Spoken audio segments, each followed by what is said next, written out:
Guinness book of world रेकॉर्डमध्ये नोंद झालेली पहिली digital media press media live. आपण पाहत आहात प्रेस मीडिया लाईव्ह।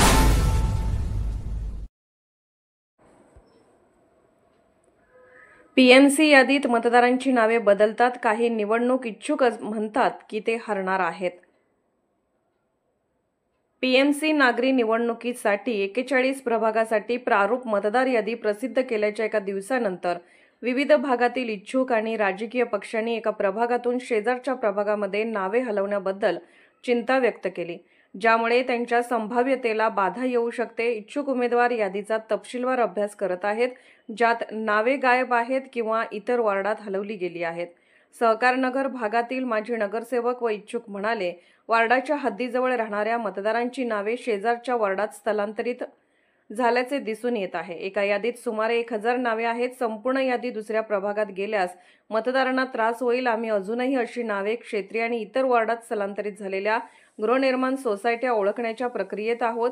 दुरुस्तीसाठी नागरी संस्थेच्या निवडणूक विभागासमोर हरकती सादर केल्या जातील। पीएमसीने सर्व 41 प्रभागाच्या प्रारूप मतदार याद्या त्यांच्या वेबसाईटवर तपासणीसाठी अपलोड केल्या आहेत, जिथे तब्बल 35,51,000 मतदारांची यादी करण्यात आली आहे। 15 वॉर्ड कार्यालयातही याद्या तपासणीसाठी उपलब्ध आहेत।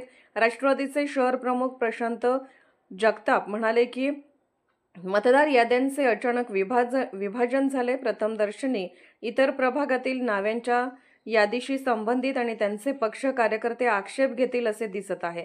यापूर्वी सत्ताधारी माहिती सरकारने प्रभागाच्या हद्दीत बदल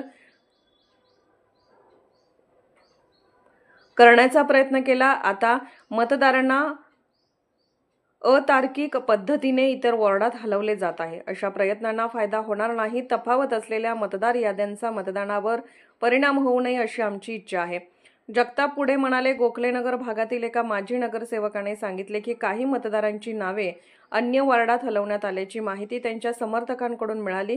आम्ही तपासत आहोत आणि पीएमसीकडे आक्षेप नोंदवू। ते पुढे म्हणाले, चुकांचा अंदाज घेऊन काँग्रेसने गेल्या आठवड्यात आपल्या कार्यकर्त्यांसाठी याद्यांची तपासणी कशी करावी यासाठी विशेष सत्र आयोजित केले होते।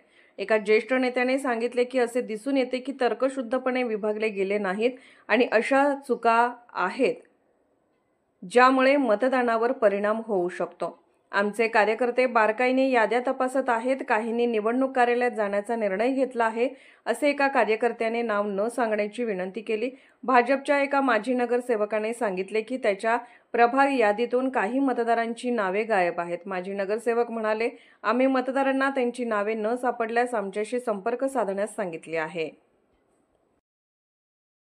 प्रेस मीडिया लाईव्ह न्यूज चॅनलला लाईक करा, शेअर करा आणि सबस्क्राईब करा।